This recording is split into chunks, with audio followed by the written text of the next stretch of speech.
I want to know where she's going to be performing, in Dayton or Columbus. They're going to Denver. Aren't you going to Denver? No. Oh. No, we're going to record. We're going to California to record and finish our new album. And we have a new single coming out. And after that, we'll be going to Las Vegas for a month with Sammy Davis. Wow.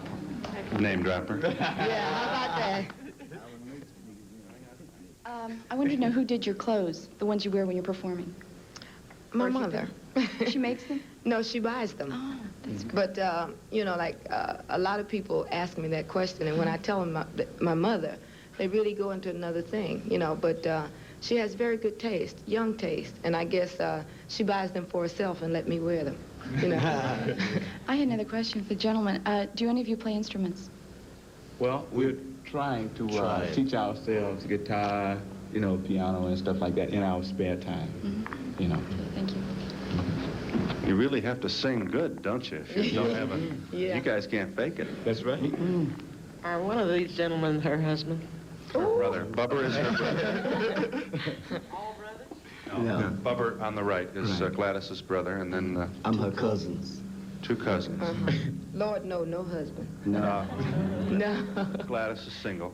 Yes. I'm not against marriage, however, you know, but I just feel like I have something to do first. I have been married before, and I would like to accomplish something, security for my children, education, and that kind of thing before I get married again, because I feel like a man takes a lot of care, you know, and stuff like that, and I want to keep him this time. One over here. Sir. You'll stand.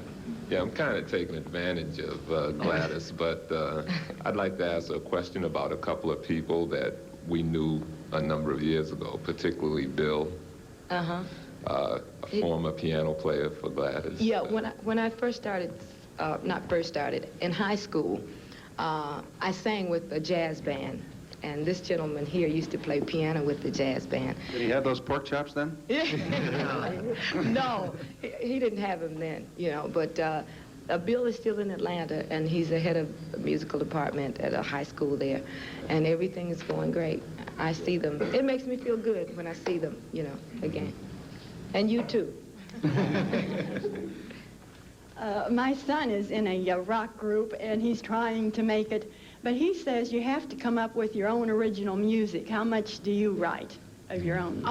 We're getting more into writing now than we ever have been before. The number that you just heard, we co-wrote it with us and two other people. And with Motown, they have their own producing and writing staff, so it's kind of convenient for the artists, but there are other companies who don't provide this service for you, and you have to kind of beat the path to find your own material or something that you feel is worthwhile to record. And if you do write, it's to your advantage. Right. And nobody can, I don't think, can feel you as much as you can yourself. When they sing, I don't want to do wrong. Can you get, come here, stand up, help me. You're 30, I hope. Well, how do you feel now? Can you get into that? Oh, it's really sad because I like classical music. Well, I do too. It is music to him, so I encourage it. Right. Well, it's really pleasant to see someone who's as open-minded about the situation as you are, because there are quite a few of those who aren't. And it really makes it rough for us, you know. But I like classical music. Also, we were in school, we were indoctrinated into the symphonies and so forth, you know. And when I'm relaxing, I just like easy listening music sometimes. We don't listen to this kind of music all the time. And I think we should be broad-minded enough to appreciate something in all kind of music. You know. Thank you. Do you record all the songs you write or are written for you? No. How do you know get which ones to go with? Well, we're pretty cooperative people, and most of the things that Motown presents us with have a certain quality, so we don't have to be too concerned about it there.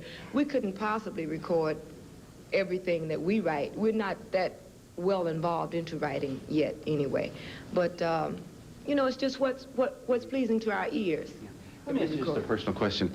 Now that you guys are really doing well, What do you notice most personally about, not having to worry about the next paycheck?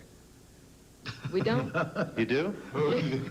Of course we do. So, a lot of times you can be successful career-wise and not successful pocket-wise, Really? So, yes, most definitely. And especially in the recording end, if it takes you a long, long time to get a hit, don't forget you got to keep recording to get that hit. And 9 times out of 10, the monies that you make off of that hit Go to pay for the losers, go to pay for those losers. Bill Stan. How did you come up with a name like the Pips? Well, you remember the party I was telling you about that we sang at? My cousin, first cousin, who was at the party, became our manager at that party. And he did so much for the group, like buying all our uniforms. We didn't have a dime. Transportation, everything that he could possibly do within his realm, to further the group. So we couldn't come up with a name. We just named ourselves after him, and his nickname was Pip. I would like to ask to the group, what is it like to be in show business? Great. I think it's beautiful. Like, it gives you a chance to, like, see things that you've studied about or heard about in your life, and if you're married, it keeps your marriage new because you stay at home for a while, then you leave again, you'll be glad to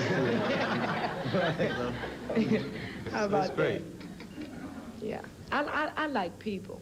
That's my main thing. And we get a chance to meet and see so many different kinds of people, and I think we get a chance to have a better understanding of them, Excuse me, come up front. Get some folks on here. Gladys Knight and the Pips, hi. Hi, I wanted to know. Wanted to know what? I wanted to know if Gladys. I wanted to know. I wanted to know if she found time. If she found time to make any of her clothes anytime. I can't sew a lick. I really can't. I wish I could. Yeah. You mean sewing, right? Like that. Now, that's the store-bought, huh? rack. Well, it's not off the rack, maybe. Huh? Yeah. No, I wish she I does could not sew. sew. I don't have the patience, I don't think. Bubber sews, but Gladys is... Thanks a lot. I'm glad you called. Gladys Knight and the Pips, hi. Hi, I'd like some reaction from the group concerning other groups who are supposedly professionals, like Sly and the Family Stone, who've been booked for a concert and then, decide not to show up. What did they think of that? No show. People. You've heard of this. You ever been involved in a concert where another act didn't show? Oh, yes, quite a few. That must be painful. I think, yes, it is. I think we have a responsibility to the public and entertainers to be basically responsible for showing up, putting out the best material that we can as far as recordings are concerned and what have you. After all, the public is what makes us. So I don't think that you should insult them in that manner unless it's really an act of God. Like I have really been so hoarse that I just couldn't perform.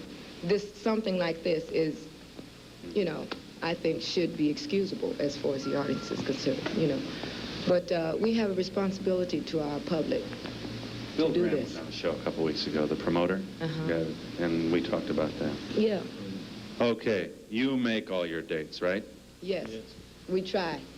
I thank you. Thank you. Thanks for calling. Goodbye. Goodbye. Gladys Knight in the